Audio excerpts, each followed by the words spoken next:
Okay, so how is everybody today? Good. How you doing? Good. Pretty good. Great. I'm a filmmaker and a family and social activist. Some of you may have seen this film. Anybody seen this? Yeah. I'm the guy that made it. I'm the writer, producer, director. I'm the tired black man. Now let me ask you a question. How many of you gentlemen are in a single parent household? Wow. Okay, who has their father at home? Okay, about a third of the room. All right, so look at me. I'm 53 years old, born in 1959. I'm old enough to be almost any of your mother's father. You know, if she's 35 or under or so, or 35 and a little above that. What I want to speak to you today I want to speak as a father. Because a lot of times they're saying that kids in school have ADD. They're pumping kids full of drugs, Ritalin, because they can't control themselves. What it really is DDD. It's daddy deficit disorder. We have a daddy deficiency that's really affecting the balance of our young men. A mother raises a son completely different than the way a father raises a son. Mothers don't hand out man balls. That's not what they do. They're women. There's a point where at this age, you young men are actually strong enough to overpower her. Emotionally, physically, psychologically, you're a challenge. And when a senior man deals with a young man, it's different than when a woman deals with a young man, because if she effectively deals with him, she has to emasculate him. She's got to overpower you, to control you, and that doesn't create the right balance. When a senior man deals with the younger man, it's in the context of bringing him up to where he's at. Those are hard man-style lessons. Back in Africa, the women would stay and teach the girls how to cook and take care of the home, and the men would take the boys out and teach them how to hunt. They would teach them how to kill the prey. They would put them through rituals. They would cut their bodies. They would help teach them how to be men. And in today's society, some areas of this country have as high as a 90% single-parent household rate. That means 9 out of 10 boys are raised by their mother. How much man can she really show him when she's not one? And even a lot of the men who are there, a lot of things they may be a little soft about around the edge, because they may not have had the best father to teach them. So my father was raised by his father was raised by his father, my father raised me. Every day of my life, I got sons, I'm raising them. There's never been a broken line of men in my entire lineage. So I'm qualified to talk as a man. So what we're going to do today is let's have a talk, and let's try to deal with some of those issues that don't necessarily get dealt with the best in a single-parent home.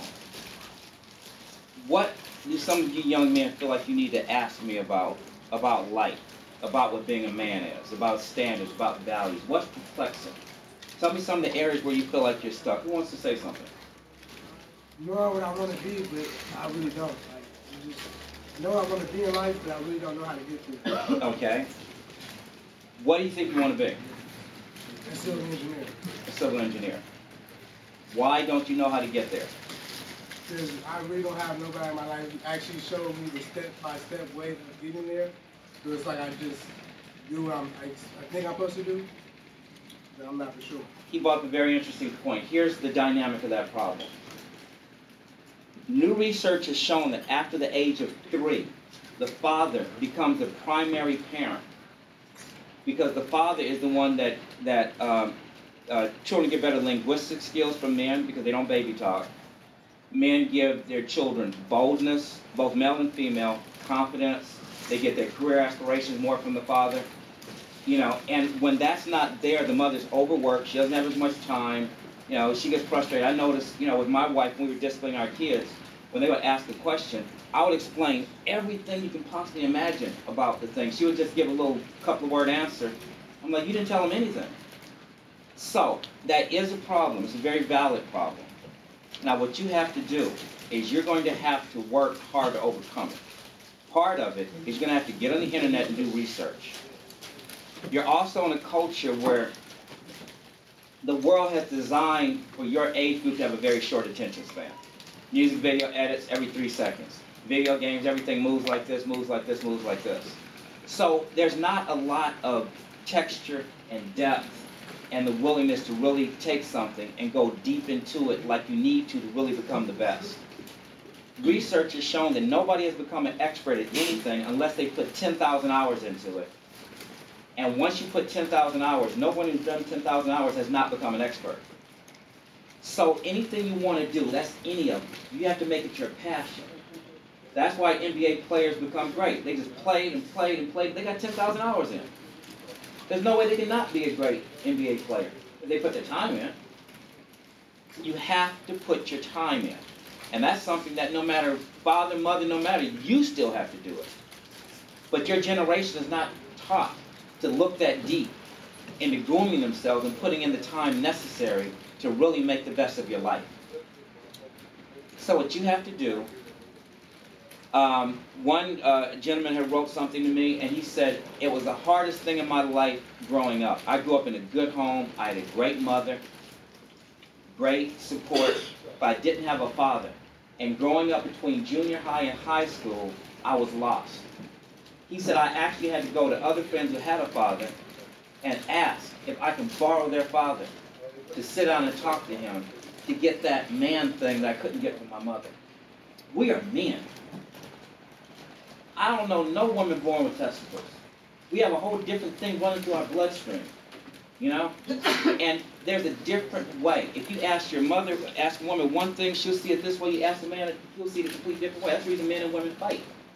So without having that counterbalance, to understand how a man thinks. And so a lot of the youth your age have to find your manhood a lot of times in the street with other boys who have the same situation of not having a good father, and y'all are just trying to figure it out. It's like Lord of the Flies. You know, so what the answer to that question is, you're going to have to find some inner man in yourself and focus. Focus on realizing my life is only going to be what I make it. Get on the internet and do countless hours of research. I've done 17,000 hours of research on the internet in just the last 6 years. 17,000 hours in 6 years.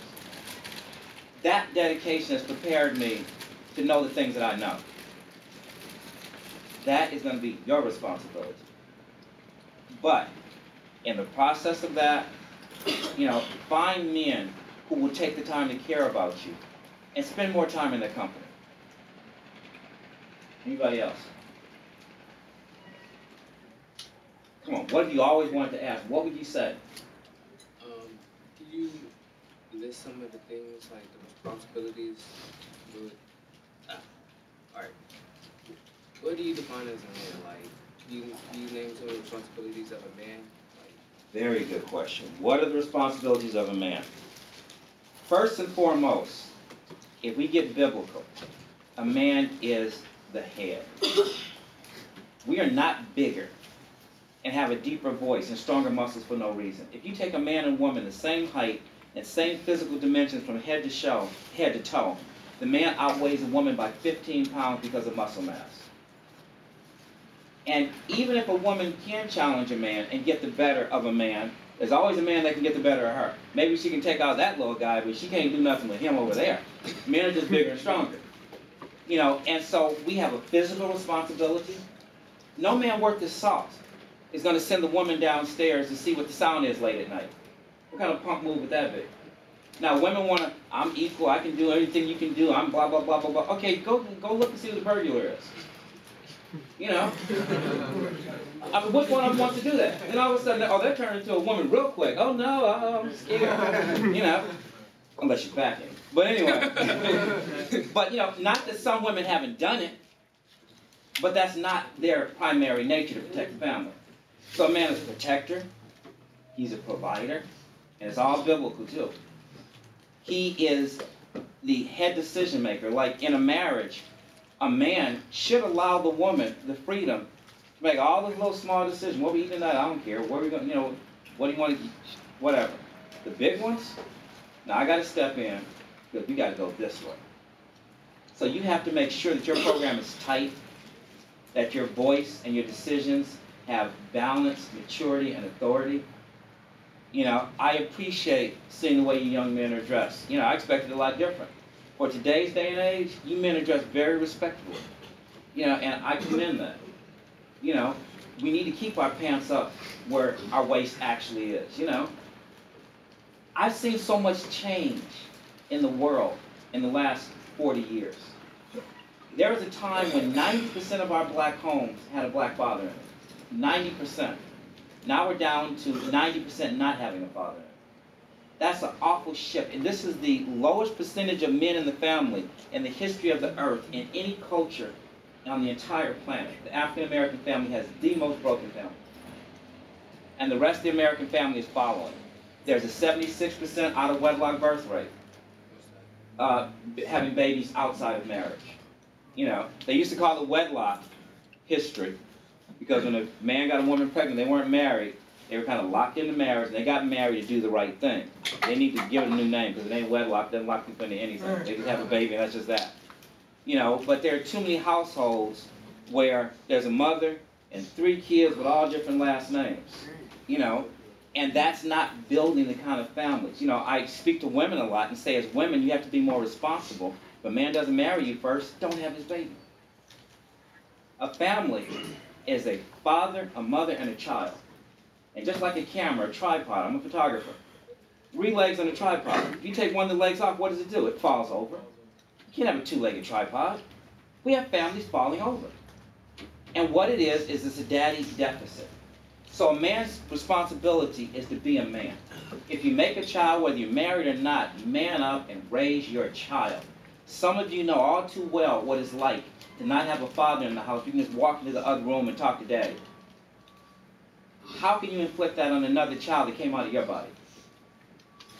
If any of you ever make a baby, stand there and take care of your responsibility.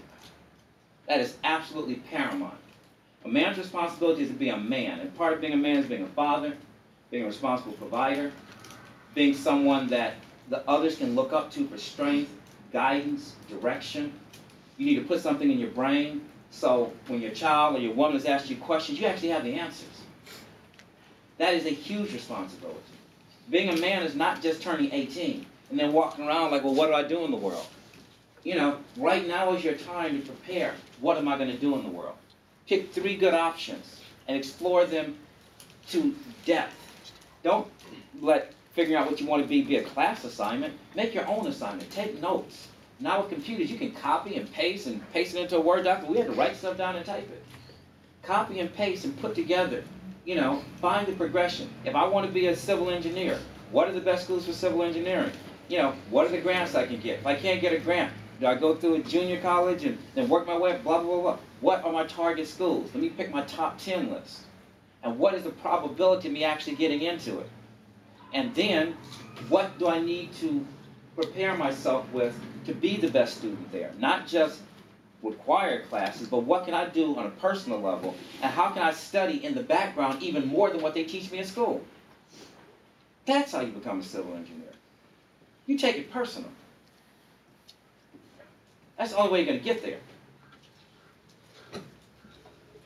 If we were, let's just say we have a family and we have like stepdads or we got uncle or guardians that's in the family, not really dad.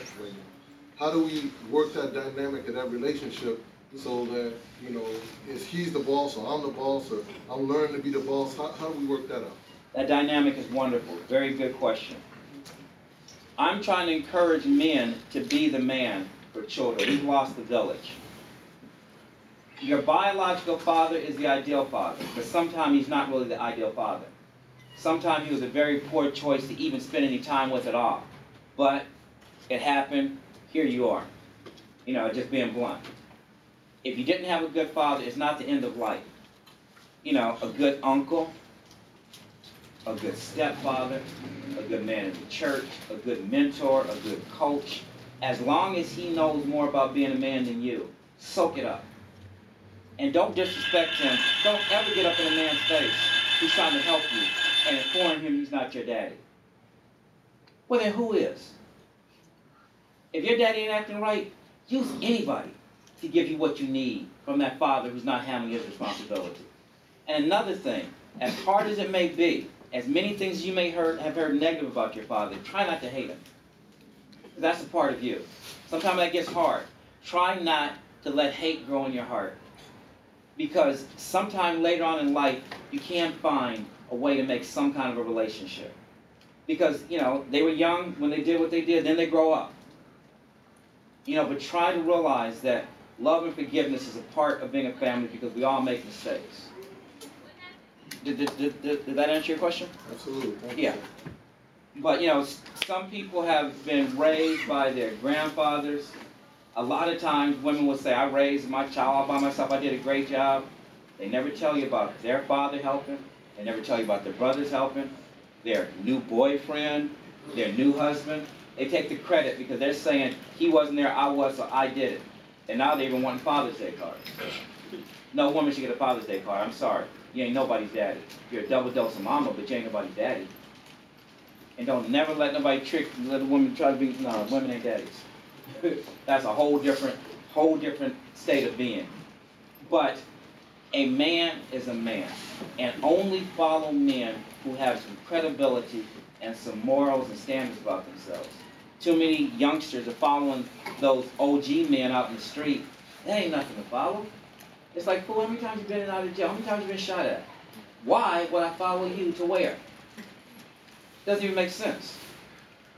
Unless you want to get shot at and be in and out of jail. Doesn't sound like a career move to me. So find men who are doing something with their life and set your own standards as the highest standard role model that you can spend your time with. It's okay to meet a man that you feel is a really good guy and say, hey, do you mind if I have your number? Just call you sometime when I have things I need to talk about. If you're ever doing things, you mind if I tag along? Can I come by and help you clean up your garage or do some yard work just to be down? Put some time in to get the things that you need because it's out there. Anybody else?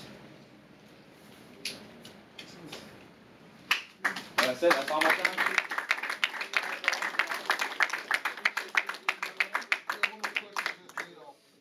I don't know if you mentioned this, but why did you make the movie that you made?